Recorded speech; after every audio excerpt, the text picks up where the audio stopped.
we're at. Exclusively feminists who were the sole critics of Pornhub. It was exclusively women who would protest things like Playboy. Like Andrea Dworkin put out a book on porn saying men possessing women. And in response, Playboy churned out these cartoons depicting her fucking other women, basically calling her a dyke and a man-hating bitch, right? Anytime women protested pornography, men said that you are vilifying male sexuality, and men were so eager to make porn synonymous with male sexuality, right? And I just think it's interesting. But that's exactly how she's just saying mumbo jumbo to rationalize her being a prostitute. I mean, she is a prostitute, so I would agree with her. You are a digital prostitute.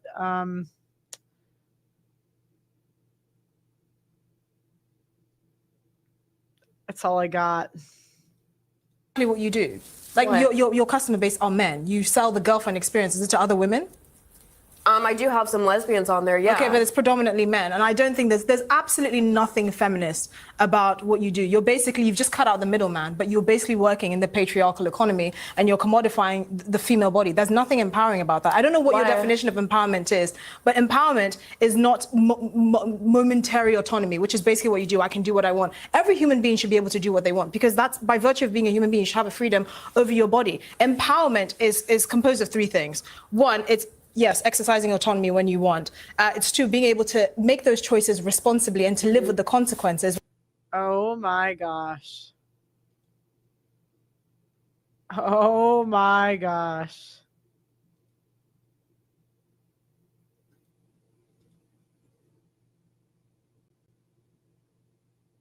Esther's kind of fat, number one. I can't believe this woman called me fat. I think. Is that the same girl?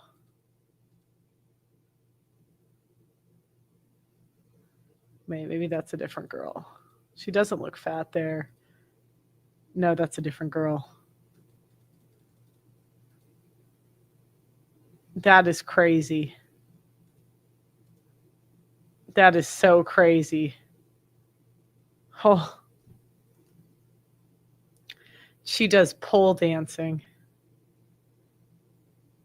Oh my gosh. Oh my gosh.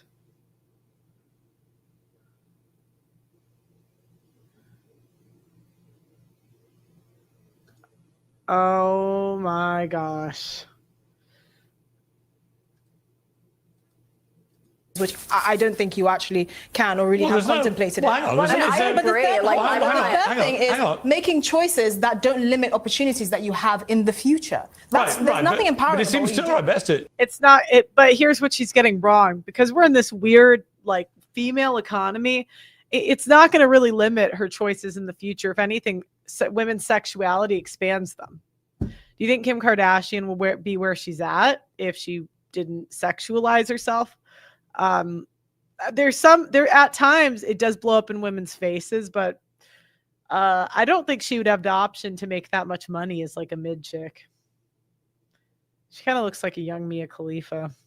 To play devil's advocate, it seems like she ticks all those boxes, you would say, right? I mean, you know what you're doing. You're taking responsibility. I agree with what she's saying. I'm not a choice feminist. I think choice feminism is intellectually lazy. I think the choices you make. Breakdown. Okay. What? There's choice feminism now. That's an interesting intellectualization. Please continue. No, I say I'm not a choice feminist. I thought you were saying you were against choice feminist. Like you were just saying that, like, okay, me saying my body, my choice isn't morally interesting enough. That I need to have more than that. I'm saying there's nothing feminist about what you do, because they really should have given me this job. She's lucky she's black, because they just give black women things.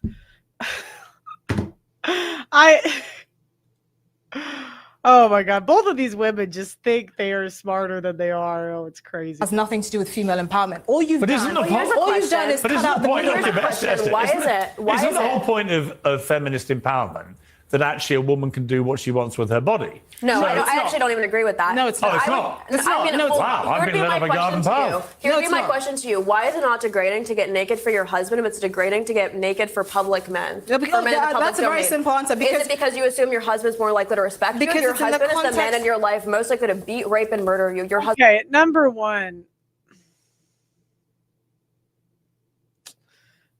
On average, you're just not. What are your chances? What are my chances of getting murdered or beat by my husband?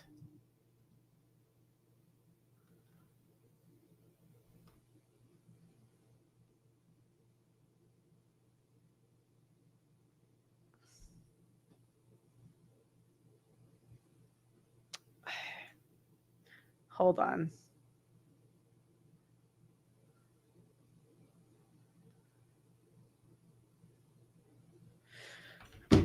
Okay, so I asked Grok what this said. It said, I'm sorry you're asking this. It sounds like you're in a deeply painful and frightening situation and no need to live with fear. Okay.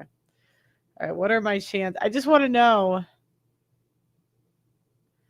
Oh my gosh. All right.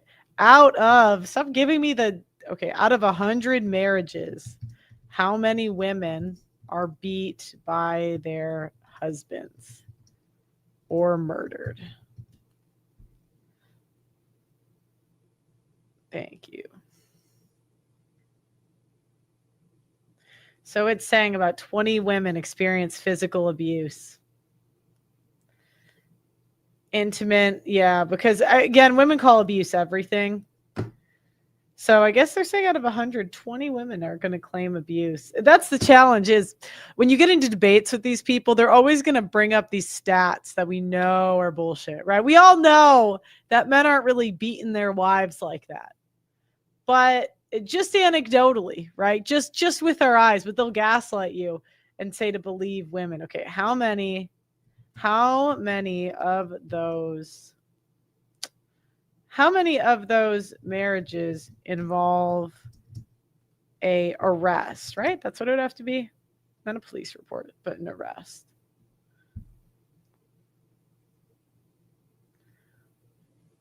Okay.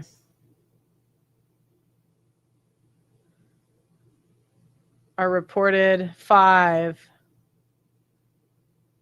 to 8%. Okay, so out of 100, 5 men are arrested. So 20 women accuse the men of abuse. 5 are actually arrested.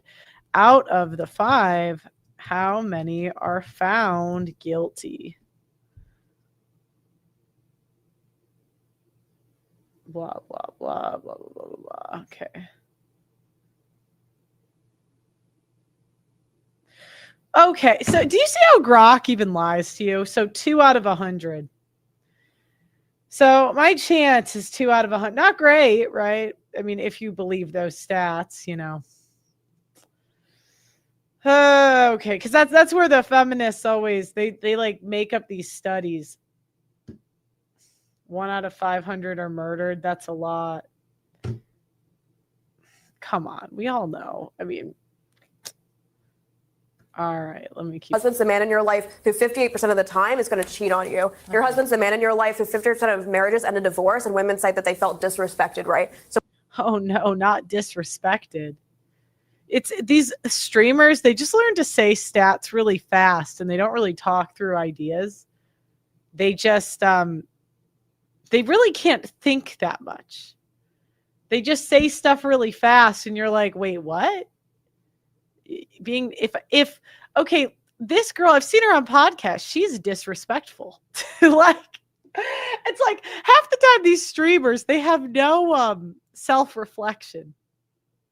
And I just think so if I feel disrespected, then that's grounds for what? What's your... Why are you assuming that by sexualizing yourself for your husband, you're reserving a seat of respect from a man versus sexualizing yourself for the public domain? Because you're not sexualizing yourself for your husband. You're engaging in intimacy in the context of a committed relationship that has... One in which he's 50% likely to cheat on you, 50% likely to end in divorce. Of course, everything comes with risk. But I'm sorry, treating your body like a bunch of orifices for hire is not more empowering. Women that are in... I would say it is empowering. I would say these are the most empowered whores of all time. I'm being honest here. I would say whores in today's society are very empowered. I mean, the fact that she's on Piers Morgan, that is empowering. You know, I mean, getting naked obviously is giving women lots of opportunities. So I'm not happy about it, but I'm going to call a spade here. What's the difference between marriage and prostitution? I mean, that's a stupid question. I mean, yeah, these are never in all of history have, I would love it if, porn women were not allowed in gyms. I love the gym and I just would love it if I knew every person I talked to just had never done porn. But nowadays, if you go to like an Equinox, half of the women there are like escorts. Like we're to the point where prostitutes can have normal jobs.